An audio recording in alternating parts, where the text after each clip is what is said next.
सर्वांना नमस्कार. चंद्रा आणि शशी आजही खूप खूप जवळ आले होते आणि चंद्रा शशीच्या मिठीतच होती आणि ते दोघे एकमेकांवर प्रेम कबूल करता करता पुन्हा थांबले, कारण पुन्हा व्यत्यय आला आणि शशी पुन्हा चिडला. चंद्रा नाईलाजानं पुन्हा खाली गेली आणि त्यानं रागात त्याची बॅग भरली आणि खाली आला आणि फुलांचे हार बनवत असणाऱ्या चंद्राकडे खूप रुसून बघू लागला. आणि त्याच वेळी चंद्रानंही त्याच्याकडे बघितलं. त्याच्या हातात बॅग बघितली, ती सुद्धा भली मोठी आणि हिरमुसली. आणि आता खरंच शशी जाणार म्हणून चंद्राला खूप वाईट वाटत होतं आणि फक्त बारीक तोंड करून त्याच्याकडे बघू लागली. आणि शशी तसाच तिच्याकडे रागात बघत होता आणि तीही त्याच्याकडे नाईलाजाच्या नजरेनं हताश होऊन बघत होती. आणि आता तिची इतकी प्रचंड गोची झाली होती की तिला शशीचं मन जपावं की चाळीतल्या लोकांचं ते कळेना. आणि ती नुसतीच बघत आहे म्हणून तो मनात म्हणाला, इतका मी रुसून चाललोय तरी हिला काहीच फरक पडत नाही की काय? नुसती म्हशीसारखी तिथूनच बघत आहे. उठून यावं, मला थांब म्हणावं, असलं काही कळत नाही का हिला? बहुतेक माझ्या जाण्यानं हिला काही फरक पडणार नाही असंच वाटतं. आणि चंद्रासुद्धा एकीकडे फुलांचे हार करत होती, तिचे हात तर चालूच होते आणि त्याच्याकडं सुद्धा बघत होती आणि त्याच्याकडे बघत मनात म्हणत होती, आता हा खरंच जाणार की काय? जा बाई, किती चिडतो हा मसण्या. आता इतक्या गर्दीत आणि गोंधळात कशी बोलू याच्या संगत? थोडा वेळ काढून गेली असती तर हा लगेच निघाला. आणखीन थोडा वेळ थांबला असतं तर काय झालं असतं? पण तो गेल्यावर मी काय करू? एकटी कशी राहू? असं म्हणून चंद्रा काळजीत पडली. आणि ती थांबवायला येईना म्हणून तिची वाट बघून शशी मनात म्हणाला, आता तरी उठावं की नाही? पण ही गावंढळ मुलगी खरंच बुद्धू आहे. आता ती म्हणेपर्यंत आली तर ठीक, नाहीतर मी निघालो. असं म्हणत त्यानं तिच्याकडे बघत मनात म्हणाला, एक. आणि मग थोडं थांबला. आणि मग आता चंद्रासुद्धा मनात म्हणाली, त्याच्याशी बोलायला तर पाहिजे, नाही बोलून कसं चालणार? मग बोलून बघावं, ऐकलं तर ऐकलं. मी नाही बाबा एकटी इथं राहणार, मी सुद्धा त्याच्यासोबत जाणार. असं म्हणून ती उठायला लागली. इतक्यात तिला कोणीतरी पकडली आणि पुन्हा हाताला पकडून खाली बसवली. आणि त्या काकूच होत्या. आणि काकू म्हणाल्या, कुठं निघालीस? आधी हातातलं काम संपवून टाक आणि मग उठ. चंद्राचा पुन्हा नाईलाज झाला. तिला तर सगळ्यांचीच मनं जपावीशी वाटायची आणि तिनं पुन्हा शशीकडे बघून हिरमुसता चेहरा केला. आणि शशी पुन्हा मनात चिडून म्हणाला, 2. तरीही चंद्रा उठली नाही आणि तिला आता त्याचा राग कळत होता. ती त्याच्याकडं बघतच होती आणि त्याच्याकडं बघत बघत सुईमध्ये फुलं ओवायची.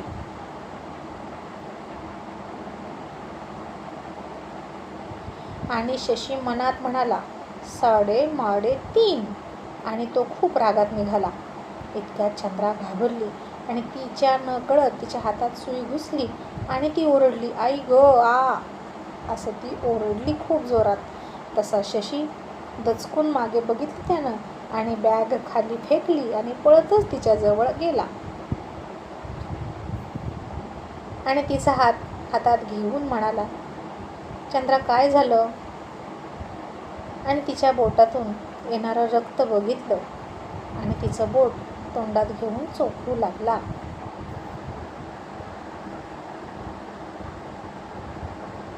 तशी चंद्रा शहारली. तिच्या मांडींमध्ये सळसळ जाणवायला लागली आणि खूप लाजून डोळे मिटून चंद्रा बसली आणि तो तिच्या बंद डोळ्यात बघून तिचं बोट तोंडात घेऊन चोखत होता.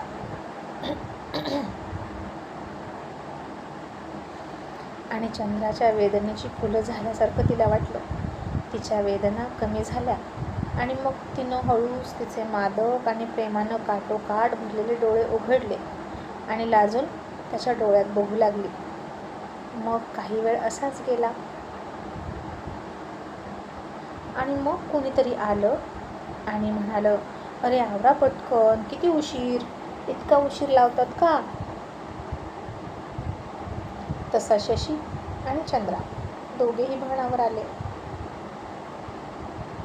आणि चंद्रानं लाजून त्याच्या तोंडातला तिचा हात मागे घेतला आणि शशीसुद्धा खूप अवघडून तिला म्हणाला, आता कसं वाटतंय? आणि चंद्रानं ते बोट दुसऱ्या हातात पकडलं आणि लाजून फक्त हो म्हणून आणि बरं वाटतंय म्हणून मान हलवली.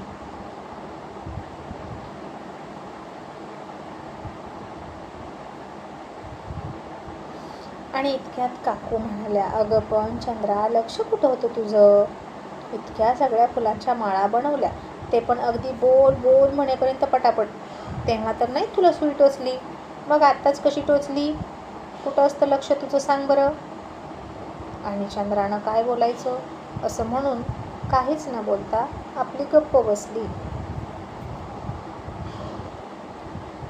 शशी अजूनही तिच्याकडेच बघत होता आणि तिला म्हणाला, बोल की, कुठं होतं लक्ष तुझं?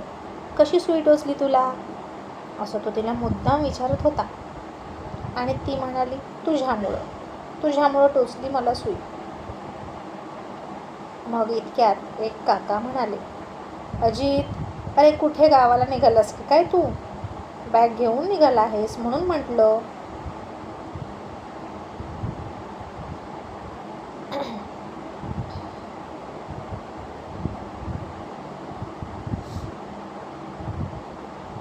आणि शशी चंद्राकडे बघून रागात आणि रुसलेल्या आवाजात गाल फुगवूनच म्हणाला, हो काका, गावाला निघालोय आणि आता लवकर येणारच नाही, असं तो मुद्दाम चंद्राकडे बघून म्हणत होता, जेणेकरून तिनं त्याला थांबवावं. आणि ते काका म्हणाले, अरे पण दहीहंडीचा कार्यक्रम आहे आणि तू कुठं निघालास? उलट दहीहंडी फोडणाऱ्या स्पर्धकांमध्ये तू भाग घे, 1001 रुपयाचं बक्षीस आहे इथं. आणि चंद्रासुद्धा लगेच म्हणाली, हो, तो घेईल की भाग, आणि मला विश्वास आहे तोच दहीहंडी फोडणार. हो ना, घेशील ना तू भाग? आणि शशी तिच्याकडे रागात बघून म्हणाला, अजिबात नाही, आणि मी याच्यामध्ये भाग घेणार हे ठरवणारी तू कोण? मी अजिबात भाग नाही घेणार. आणि चंद्रा म्हणाली, अरे असं देवाच्या कामाला नाही म्हणायचं नसतं आणि देवाला पाठ देऊन जाऊ नये.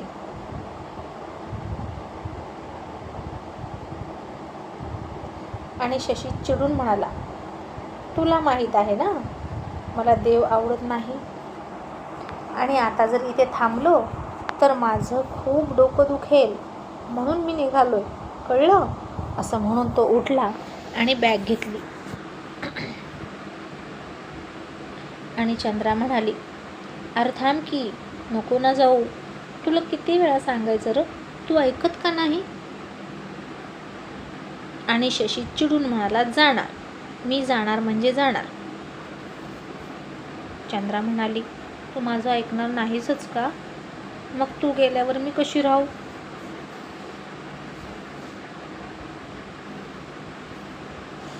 आणि शशी म्हणाला, तू कुठं ऐकतेस माझं? मग मी तुझं का ऐकू? मी तुला मगाशी खोलीत थांब म्हणालो तर निघून आलीस ना खाली परसू आणि नर्सूसोबत, आणि मी गेल्यावर कशी राहू म्हणतेस का? तुझे ते दोघे बॉडीगार्ड आहेत की परसू नर्सू तुझ्या जोडीला, राहा त्यांच्यासोबत, मला नाही तुझी काळजी वाटत. आणि चंद्रा आता गप्प बसली आणि त्याला कितीही थांबवलं तरी तो थांबणार नाही असंच तिला वाटलं आणि नाराज होऊन गप्प बसली.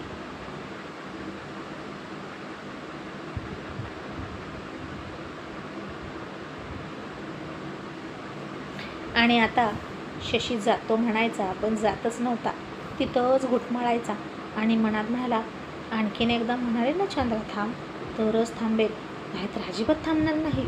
पण चंद्रा आता काही बोलतच नव्हती. आणि शशी पुन्हा मनातनं वैतागला आणि म्हणाला, किती बिनडोक आहे ही, एकदा म्हणावं की थांब. आता काही वेळ गेला तरी चंद्रा बोले ना काहीच.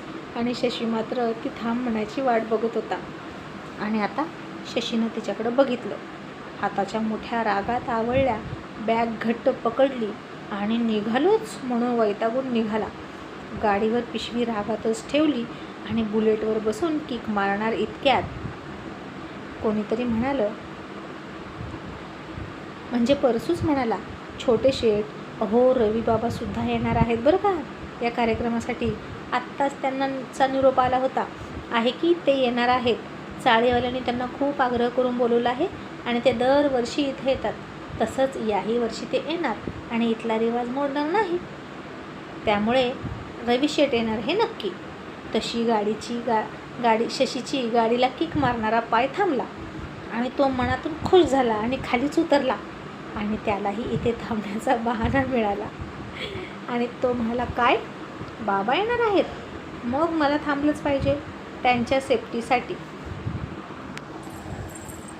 तशी चंद्रा खुश झाली आणि म्हणाली, माझ्यासाठी थांबलास ना, खरं खरं बोल. आणि तो तोंड वाकडं करत म्हणाला, अजिबात नाही, बाबा येणार आहेत म्हणून थांबलोय, तुझ्यासाठी ना अजिबात नाही थांबलो. आणि तो वर खोलीत निघून गेला त्याची बॅग घेऊन. आणि चंद्रा खुश होऊन पुन्हा मनापासून फुलांच्या माळा करायला लागली. आणि शशी मात्र पुन्हा रूमच्या बाहेर येऊन तिच्यावर लक्ष देत उभा राहिला. आणि आता तरी तिनं पटकन वर यावं अशी त्याची अपेक्षा होती, म्हणजे मगाचं राहिलेलं बोलणं पूर्ण करता येईल ना. तरीही ती येईना आणि तो आणखीनच चिडायचा. आता शशीला चंद्रा वाचून घरात कसलंच करमत नव्हतं. आणि तो वैतागून पुन्हा खाली आला आणि तिच्या पाठीमागे खुर्ची टाकून बसला. आणि उगीचच फूल घ्यायचा आणि तिला मारायचा, फूल घ्यायचा आणि तिला मारायचा. आणि तिनं इकडून तिकडून दचकून बघितलं की लगेच तो दुसरीकडे बघायचा, इकडे तिकडे, आणि आपण त्या गावचे नाहीच असं दाखवायचा. आणि आता त्यानं दुसरीकडे बघितलं आणि तिनं तिची जागाच बदलली आणि दुसरीकडे जाऊन बसली.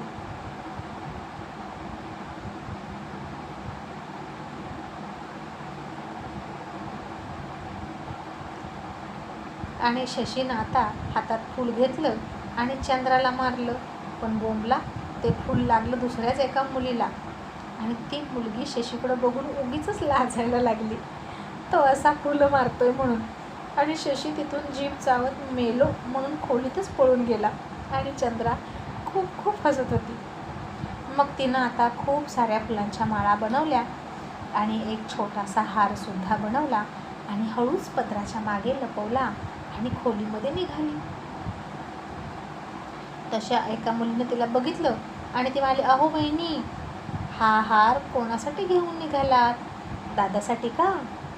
आणि सगळ्या हसल्या. आणि चंद्रा घाबरून म्हणाली, नाही नाही, माझ्या देवासाठी. आणि तिच्या डोळ्यात तिचा देव म्हणजे शशी दिसत होता.